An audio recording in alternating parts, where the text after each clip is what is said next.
तो last episode के and पे हमने देखा था मिंग अपने रूम में बैठा कल्टीवेट कर रहा होता है, जबकि डोमिनेटर लेवल के मास्टर उसी के रूम में आ जाते हैं क्योंकि वो भी एक स्काई कैप्टर हैं। मिंग से कहते हैं मुझे तुम्हारी बॉडी के अंदर से स्काई कैप्टर की सेंस मिल रही है, लगता है कि तुम्हारी फैमिली में से कोई स्काई कैप्टर था। मिंग उसे अपने डैड के बारे में बता देता है। मिंग उसे कहता है क्या तुम मुझे हाउटियान ग्रुप और स्काई कैप्टर वालों के बारे में मोर डिटेल के साथ बता सकते हो? क्या है ये हाउटियान ग्रुप वाले करते क्या है और स्काई कैप्टर क्या करते हैं? वो मास्टर से हाउटियान ग्रुप के बारे में बताते हैं कि जब शुरुआत हुई थी मार्शल आर्ट्स की, अब इस पूरी दुनिया में कोई भी मॉरल रूल्स नहीं थे, कोई भी लॉज नहीं थे, सिर्फ ताकतवारी गरीबों पर रूल्स कर सकता था। जिसके पास भी पावर होती थी सभी को मार डालते थे, अपने नीचे वालों को, अगर वो उनकी बात नहीं मानते थे। वक्त सिर्फ एक ही कानून होता था कि तुम्हारे पास पावर है तो तुम कुछ भी कर सकते हो। लेकिन उसके बाद हमारा हाउटियान ग्रुप आया। हाउटियान ग्रुप ने रूल्स को बनाना स्टार्ट किया और इसने सभी को बताया कि सभी लोग बराबर हैं, कोई भी अमीर गरीब नहीं और कोई भी पावरफुल और कोई वीक नहीं। अगर आप पावरफुल हैं तो आपको चाहिए कि आप वीक का ख्याल रखें और वीक को प्रोटेक्ट करें, ना कि उसे मार डालें। हाउटियान ग्रुप के रूल्स के मुताबिक चाहे कोई भी हो, चाहे वो मार्शल आर्ट्स के डोमिनेटर लेवल पर हो या फिर गार्ड लेवल पर हो, उसके लिए भी रूल्स बिल्कुल साफ हैं। वो गलती करता है तो उसे सजा मिलेगी।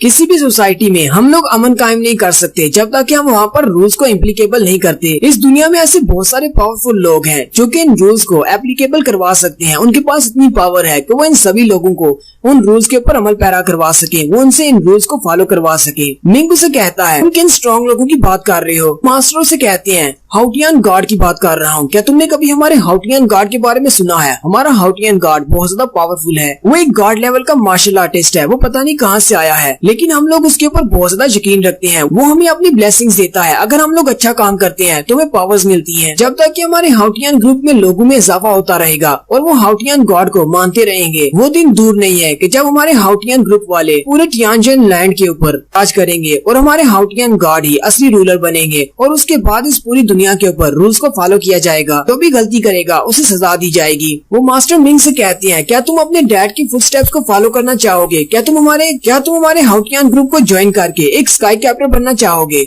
मिंग उससे कहती है मास्टर आपको यहाँ पर हाँ कहना है, आपको एक स्काई कैप्टर बनना चाहिए। ये बहुत ही अच्छी चीज है क्योंकि पास्ट में हाउटियान सेक्टर वालों ने डिवाइन डायनेस्टी को कम्प्लीटली डिस्ट्रॉय कर दिया था। तुम्हारे पास एक बहुत ही अच्छा मौका है अपनी पावर्स को बढ़ाने का। हाउटियान गार्ड तुम्हारे ऊपर अपनी ब्लेसिंग्स बरसाएगा जिससे तुम्हारी पावर बहुत ज्यादा बढ़ जाएगी। मिंग सोच रहा होता है क्या मुझे ऐसा करना चाहिए? अगर मैं हाउटियान ग्रुप को ज्वाइन करता हूँ तो बाकी के सारे सेक्टर मेरे खिलाफ हो जाएंगे और क्या पता किसी दिन मुझे मार डालें। अपनी जान गंवाने के रिस्क के ऊपर क्या मुझे अपने डैड के ड्रीम को फॉलो करना चाहिए या नहीं? वो डोमिनेटर मास्टर अपने पास से स्पिरिचुअल सीड निकालता और कहता है ये हमारे हाउटियन का स्पिरिचुअल सीड है, मैं इसे तुम्हारी कल्टीवेशन के अंदर बोना होगा। एक बार तुम इसको अपनी आईब्रोज के सेंटर में रखो, यानी कि अपने माथे पर रखो, ये हुडबाउड एक्टिवेट हो जाएगा। मास्टर उसे कहते हैं एक बार तुमने इसको एक्टिवेट कर लिया उसके बाद तुम हमारे हाउटियन ग्रुप के एक मेंबर बन जाओगे। लेकिन इसको एक्टिवेट करना इतना भी आसान नहीं है। एक बार इसको एक्टिवेट करने के बाद तुम्हें परखा जाएगा। हमारे हाउटियन गार्ड तुम्हें परखेंगे। अगर उन्हें लगा कि तुम वाकई में एक अच्छे इंसान हो तो ये सीड अपने आप एक्टिवेट हो जाएगा और तुम हाउटियन ग्रुप के एक मेंबर बन जाओगे। एक बार तुमने हाउटियन ग्रुप को ज्वाइन कर लिया उसके बाद तुम जितने भी अच्छे काम करोगे तुम्हें उन सारे अच्छे कामों के बदले में बहुत सारे पॉइंट्स मिलेंगे और तुम इन पॉइंट्स को रिडीम कर सकते हो। तुम अपने इन पॉइंट्स के बदले में कुछ भी हासिल कर सकते हो। साथ ही वो मास्टर अपने हाथ पर अपनी पावर्स को रिलीज करते हैं और कहते हैं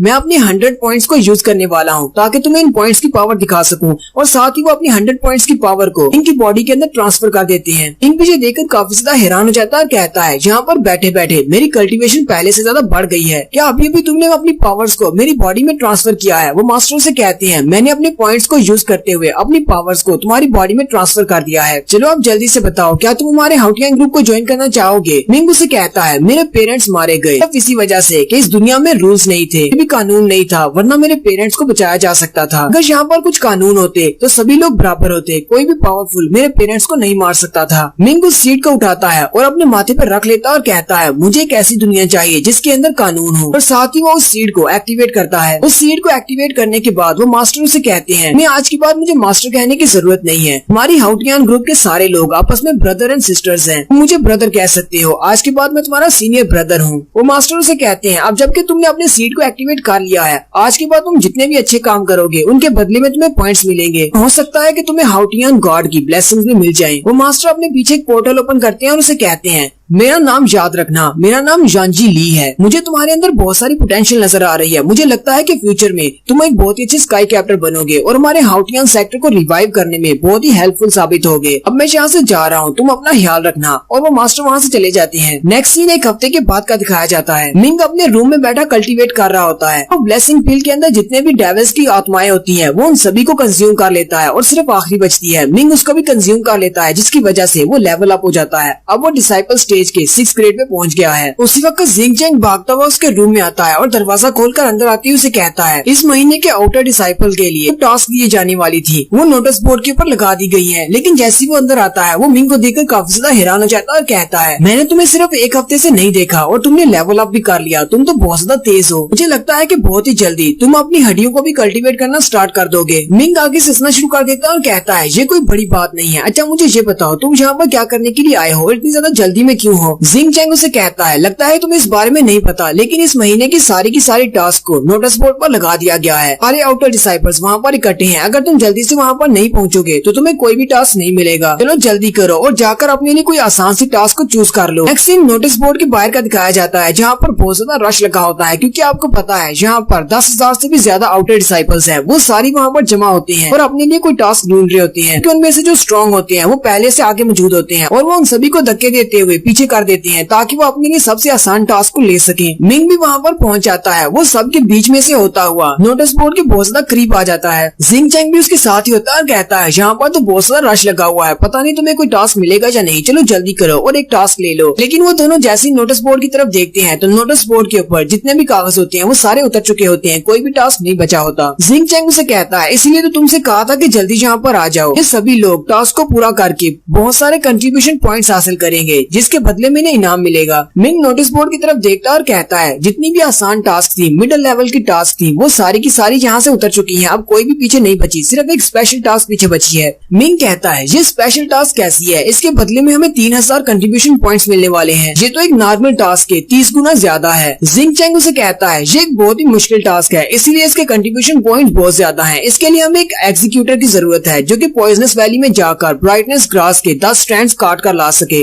पॉइजनस वैली बहुत ही खतरनाक जगह है, वहाँ पर बहुत सारी पॉइजनस फॉग है। इसके अलावा वहाँ पर जितने भी क्रीचर्स रहते हैं वो सारे बहुत ज्यादा जहरीले हैं। इवन कि वहाँ की घास भी बहुत ज्यादा जहरीली है। इस वैली के अंदर जाकर किसी स्पेसिफिक ग्रास को ढूंढना बिल्कुल भूसे के अंदर सुई को ढूंढने के बराबर है, क्योंकि वहाँ पर बहुत सारी पॉइजनस स्मोक है जिसकी वजह से तुम्हें कुछ भी दिखाई नहीं देता। वो तुम्हारे दिमाग के अंदर चली जाती है, तुम्हारे सेंसेस को ब्लॉक कर देती है। इसलिए वहाँ पर जाकर ग्रास को ढूंढना बहुत ज्यादा मुश्किल है। मिंग आगे बढ़ता है और नोटिस बोर्ड से उस कागज को उतार लेता है और कहता है मैं इसी टास्क को करूंगा। जिंग चैंग उसे कहता है नहीं, तुम्हें वहाँ पर नहीं जाना चाहिए, ये टास्क तुम्हारे लिए नहीं है, ये टास्क बहुत ज्यादा डेंजरस है। अगर तुम वहाँ पर चले भी जाती हो और वहाँ पर जाने के बाद तुम उस पॉइजनस फॉग से बच भी जाती हो, फिर भी तुम्हें ब्राइटनेस ग्रास नहीं मिलेगी क्योंकि वो एरिया बहुत ही बड़ा है और वहाँ पर बहुत सारे और दूसरे पौधे हैं। तुम्हें वहाँ पर घास ढूंढने में बहुत ज्यादा मुश्किल हो सकती है। लेकिन अगर वाकई में तुम वहाँ पर जाना चाहते हो तो फिर ठीक है, मैं भी तुम्हारे साथ जाऊंगा ताकि मैं तुम्हें प्रोटेक्ट कर सकूं। मिंग उसे कहता है तुम्हारा बहुत बहुत शुक्रिया मेरी इतनी ज्यादा फिक्र करने के लिए, लेकिन तुम्हें मेरे साथ आने की जरूरत नहीं है, मैं वहाँ पर अकेले भी जा सकता हूँ, मैं अपना ख्याल रख लूंगा, तुम परेशान ना हो। नेक्स्ट सीन पॉइजनस वैली के बाहर का दिखाया जाता है। मिंग वहाँ पर पहुँच जाता है। मिंग अपने लिए एक पिल खरीद कर लाया होता है। मिंग कहता है ये पॉइजनस रिपेलिंग पिल तो कुछ ज्यादा ही महंगी है, इस पिल को खरीदने के लिए मेरे बहुत सारे मार्शल कॉइंस जाया हो गए। मिंग जल्दी से उस पिल को खा लेता है और बहुत ज्यादा एक्साइटेड होता है। मिंग कहता है इस जगह पर ज्यादातर लोग नहीं आते क्योंकि ये बहुत ज्यादा डेंजरस है। मुझे लगता है कि मुझे यहाँ पर बहुत सारा खजाना मिल सकता है, यहाँ पर कुछ वैल्यूएबल आइटम्स मिल सकती हैं जिन्हें मैं बेचकर बहुत सारे पॉइंट्स हासिल कर सकता हूँ। मिंग उसे कहती है लेकिन मास्टर आप तो यहाँ पर पहले कभी भी नहीं आए, आपको कैसे पता होगा कि अंदर जाकर क्या चीज ढूंढनी है और कहाँ पर जाकर ढूंढनी है। मिंग उसे कहता है मुझे पता है कि तुम एक स्पिरिट हो, एक फेरी गाइड हो, तुम मुझे गाइड कर सकती हो। इसके अलावा तुम्हारे पास प्रीमोरिडियल स्पिरिट भी है, क्या तुम उसे यूज करके मुझे उन सारे ट्रेजर्स के बारे में नहीं बता सकती? चलो जल्दी से सेंस करना स्टार्ट करो और मुझे बताओ कि मेरे इर्द गिर्द कहाँ पर कुछ वैल्यूएबल आइटम्स हैं।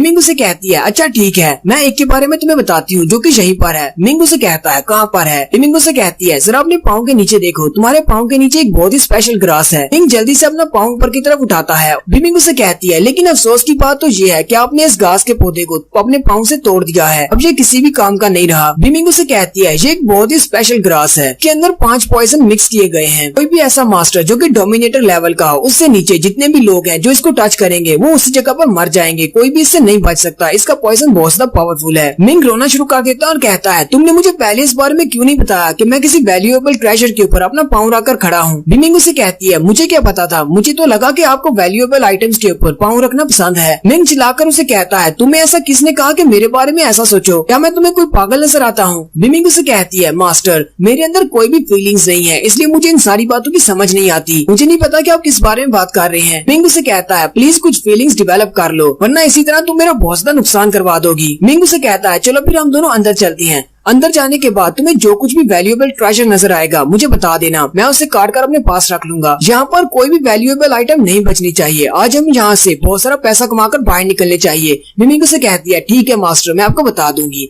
और यहीं पर हमारी एपिसोड 20 का एंड होता है। एक्सप्लेनेशन अच्छी लगी हो तो कमेंट करके जरूर बताइएगा। चैनल को सब्सक्राइब कर दे, वीडियो को लाइक और शेयर कर दे। शुक्रिया।